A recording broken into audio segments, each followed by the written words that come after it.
Olá, bem-vindos a mais uma aula online do Instituto Rio Negro.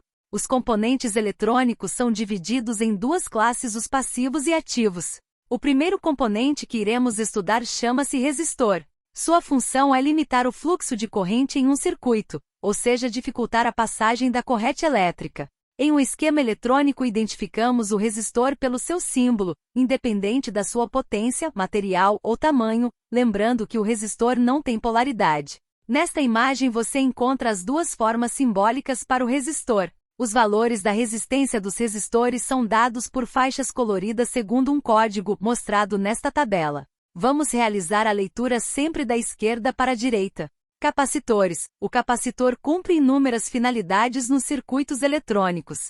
Os capacitores são utilizados como reservatórios de cargas nos circuitos de filtro, como amortecedores, evitando que ocorra variações grandes em um circuito, em acoplamentos e desacoplamentos de sinais, no bloqueio de corrente contínua, para livre passagem da corrente alternada. A unidade de medida de um capacitor é dado em farads. Capacitor eletrolítico possui polaridade e durante uma montagem ou substituição devemos estar atentos a esta polaridade. Os capacitores eletrolíticos vêm com uma faixa lateral indicando o terminal negativo do capacitor, e esta polaridade deve ser respeitada na hora da montagem. Caso contrário, o circuito não funcionará e, dependendo da tensão de trabalho, o mesmo pode até estourar. Na grande maioria tem sua capacidade medida em microfarad. Capacitor de poliéster. O capacitor de poliéster é muito utilizado nas montagens eletrônicas. Este tipo de capacitor geralmente apresenta menor capacidade que os eletrolíticos, sendo da ordem de alguns nanofarads até alguns microfarads. Não tem polaridade como os eletrolíticos.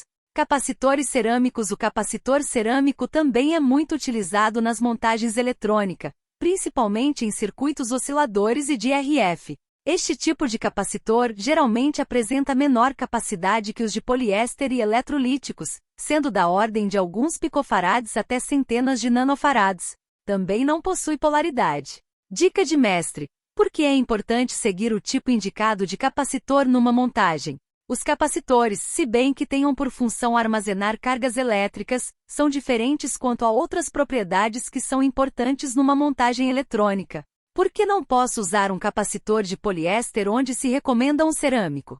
Os capacitores de poliéster não respondem às variações de sinais de altas frequências tão bem quanto os cerâmicos. Assim, no circuito de alta frequência, um capacitor de poliéster pode não funcionar dependendo de sua função. É por este motivo que nas listas de materiais ou mesmo nas recomendações para a montagem de certos circuitos, deve-se seguir à risca a recomendação de se usar determinado tipo de capacitor. Num transmissor, por exemplo, se o capacitor indicado for cerâmico, ele deve ser desse tipo, sob pena do projeto não funcionar. O que é um indutor?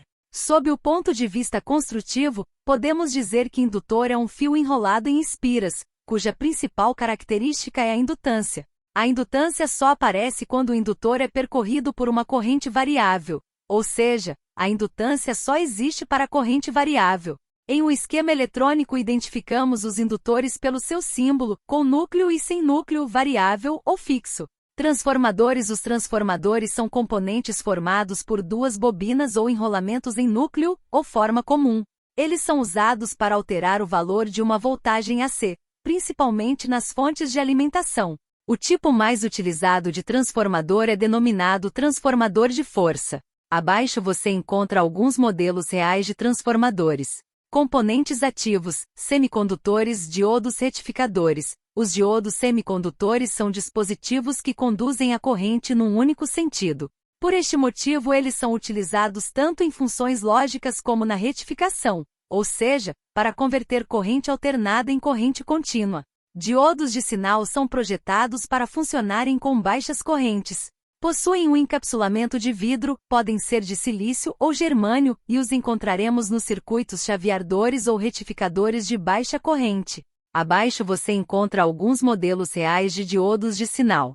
LED, ou diodo emissor de luz, é um diodo especial feito de arseneto de galho que acende quando polarizado no sentido direto. É usado nos circuitos como sinalizadores visuais. Abaixo você encontra alguns modelos reais de LEDs.